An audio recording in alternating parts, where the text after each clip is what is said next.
Tihar horror की कहानी अब एक ऐसे मोड़ पर आ चुकी है जहां सच्चाई की तलाश मौत का खेल बन जाती है। तो चलिए डर के सफर में और गहरे उतरते हैं। वीरेंद्र के लिए वो रात जैसे कभी खत्म ही नहीं हुई। बस कानों में एक ही आवाज गूंज रही थी, एक ऐसी फुसफुसाहट जो साफ थी कि इस दुनिया की तो नहीं है। उस खौफनाक रात के बाद जब सुबह हुई तो अपने साथ एक सवाल लेकर आई। एक ऐसा सवाल जिसका जवाब वीरेंद्र की जिंदगी या मौत तय करने वाला था। अब उसे दो खतरनाक रास्तों में से एक को चुनना था। देखिए, उसके सामने दो ही रास्ते थे। पहला कि वो चुपचाप अपनी सजा पूरी होने का इंतजार करे, इस उम्मीद में कि शायद वो आत्मा उसे छोड़ दे, या फिर दूसरा रास्ता, वो खुद को बचाने के लिए उस भटकती हुई आत्मा की मदद करने का खतरा उठाए, ये जाने बिना कि इसका अंजाम क्या होगा। लेकिन एक बात वो बहुत अच्छी तरह से जानता था, एक अधूरी आत्मा, एक अतृप्त आत्मा जिसे इंसाफ न मिला हो, वो कभी पीछा नहीं छोड़ती। मतलब वो बुरी तरह से फंस चुका था। और इसी सच्चाई की तलाश उसे एक ऐसी जगह ले गई जहां जाने की हिम्मत जेल में कोई भी नहीं करता था। एक ऐसी जगह जहां तिहाड़ के सबसे काले राज दफन थे। इस जगह को कहते थे ब्लैक जोन, जेल का एक, कह सकते हैं, प्रतिबंधित गलियारा, जहां जाना सख्त मना था। यहां सालों पुरानी फाइलें बस धूल फांक रही थीं, और हर एक फाइल में एक कहानी दबी हुई थी। तो जैसे ही वीरेंद्र ने उस गलियारे में अपना पहला कदम रखा ना, धूल का एक गुबार सा उठा। उसे फौरन एहसास हो गया कि यहां सालों से कोई नहीं आया है। लेकिन फिर उसकी नजर कुछ ऐसे पर पड़ी जिससे उसकी रूह कांप गई। धूल की उस मोटी परत पर किसी के नंगे पैरों के निशान थे, साफ गहरे निशान।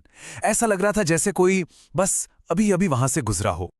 उसका दिल तो जैसे मुंह को आ गया। वो रहस्यमयी निशान सीधे एक बंद दरवाजे तक जा रहे थे।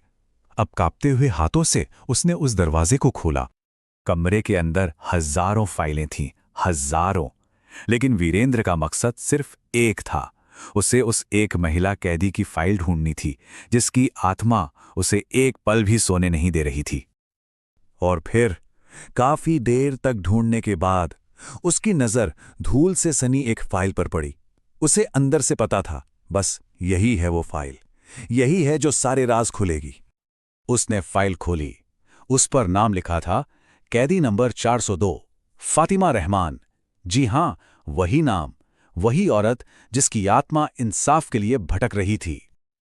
और जैसे ही उसने फाइल के पन्ने पलटे, एक सच ने उसके पैरों तले से जमीनी खिसका दी। पोस्टमार्टम रिपोर्ट में साफ साफ लिखा था, मौत की वजह आत्महत्या नहीं, गला दबाकर की गई एक बेरहम हत्या थी। और रिपोर्ट के ठीक नीचे कातिल का नाम भी था। हस्ताक्षर थे वार्डन महेश सिंह के। मतलब उसी ने इस हत्या को आत्महत्या बताकर सच को हमेशा के लिए दफन कर दिया था।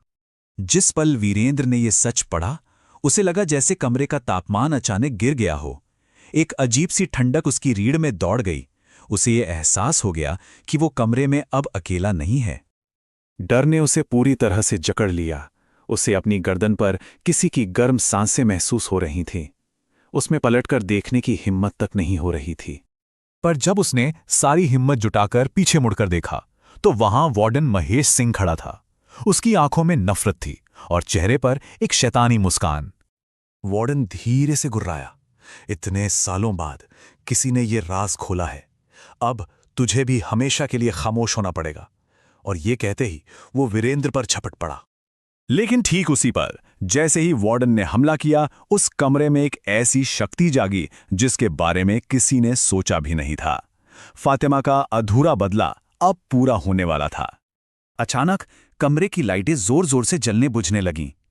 एक अंधेरे कोने से धीरे धीरे एक परछाई उभरी, और वो परछाई फातिमा की थी। फातिमा की उस परछाई ने अपना बर्फीला हाथ सीधा महेश के कंधे पर रखा, और बस वार्डन की जो चीख निकली वो पूरे ब्लॉक में गूंज गई। वो रहम की भीख मांग रहा था, चिल्ला रहा था, नहीं, मुझे छोड़ दो। जब तक गार्ड भागते हुए वहां पहुंचे, तब तक खेल खत्म हो चुका था। महेश बेजान जमीन पर पड़ा था, और उसका गला किसी अनदेखी ताकत से दबाए जाने की वजह से पूरा नीला पड़ चुका था। वीरेंद्र बस ये सब देखता रह गया। उसे लगा फातिमा की आत्मा को अब शायद सुकून मिल गया था। लेकिन गायब होने से ठीक पहले उस आत्मा ने वीरेंद्र के कान में फुसफुसाया, एक आदमी और है जिसने मेरे सच को दफनाया था। मतलब कहानी अभी खत्म नहीं हुई है। कौन था वो दूसरा आदमी? क्या वो अभी भी जेल के अंदर है या बाहर? और सबसे बड़ा सवाल, अब वीरेंद्र का क्या होगा? क्योंकि वो तो इस अधूरे बदले के बीचों बीच फंस चुका है।